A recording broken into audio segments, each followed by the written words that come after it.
E aí eu queria puxar uma pergunta além disso, é até algo que a gente não ensaiou antes, eu não tinha comentado isso com você.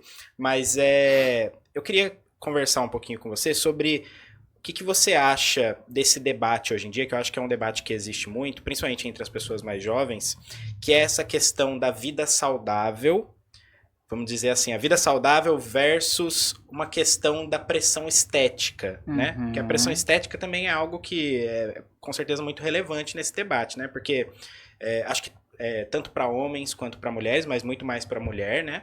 E aí a gente tem hoje em dia, eu acho que aí você vai ter muita gente que fala, né? Que por exemplo, começa a falar sobre uma questão de vida saudável, sobre a gente se alimentar melhor, se exercitar, e aí tem gente que às vezes fala, não, mas isso aí é só pressão estética, é da sociedade, a sociedade está querendo impor isso em você.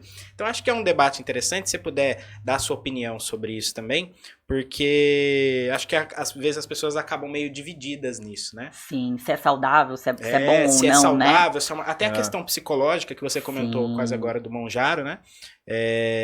Que também tem que ser feita essa adequação, né? É um problema que começa, assim, eu acredito, né? Começa no mental, né? Então, enfim, o que você pode falar pra gente sobre isso?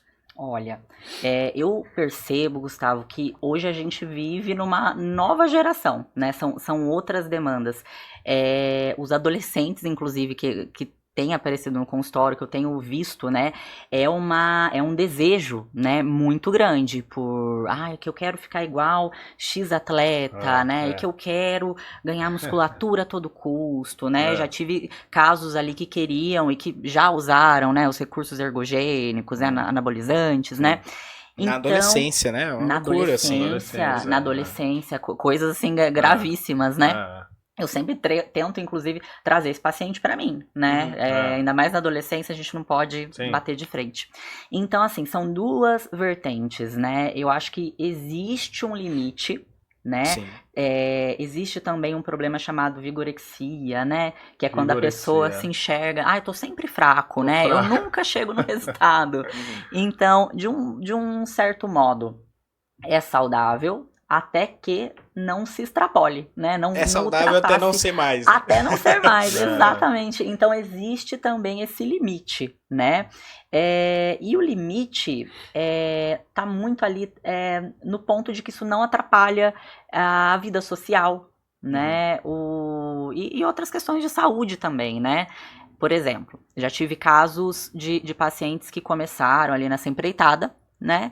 E que daí chegavam para mim no consultório e falavam, Nutri, olha, eu não viajo mais com a minha família, eu não saio mais, não porque eu não como nem mais uma pizza, e fica numa loucura, né? Que faz cardio sem parar, que eu já tive que falar, pare, tá? Que você não tá ganhando musculatura, não tá adiantando nada. Então, deixa de ser bacana quando chega no extremismo, né? Tudo que é equilibrado, baseado no equilíbrio, a gente consegue manter a longo prazo, e, consequentemente, ter resultados muito mais efetivos também. Tá. Deixa eu puxar uma aqui. Juliana... Posso só puxar mais uma questão? Pode falar. Com a doutora, que eu fiquei pensando também. E acaba desencadeando até transtornos alimentares, né, doutor? Sim. O que você acha que é hoje, assim, o primeiro passo para uma pessoa que está passando por um problema como esse, que ela pode detectar ali e que ela pode, de repente, começar uma transformação, doutor? Sim. Olha, o primeiro passo, quando identificado, é o tratamento em conjunto com o psicólogo. Sempre, sempre, né? A gente vai ali na nutrição até um certo ponto, né? Mas tem questões ali que vão ter que ser abordadas com o profissional psicólogo, dependendo, o psiquiatra também. Inclusive, eu tenho visto um aumento muito grande não só da vigorexia, né? Mas de depressão. De bulimia, né, anorexia, bulimia, muito mais. E com isso, o uso de medicamentos fortíssimos ali já na infância, adolescência. Né? Então, são outros pontos que precisa de uma visão mais de perto e precisa entender o problema no todo. Né? Porque sempre tem uma raiz ali que a gente identifica, né? Algo na infância, alguma questão mal resolvida, né? E tudo isso tem que ser olhado no contexto. Né, para um ideal tratamento.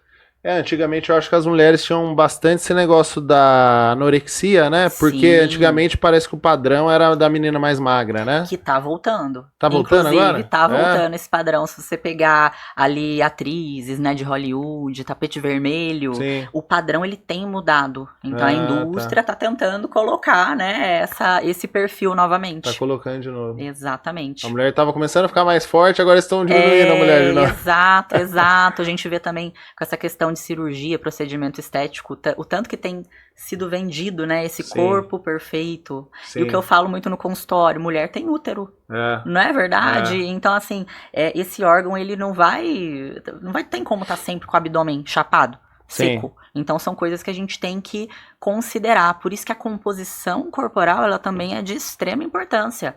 Tá, eu tenho X peso, mas o que compõe esse peso?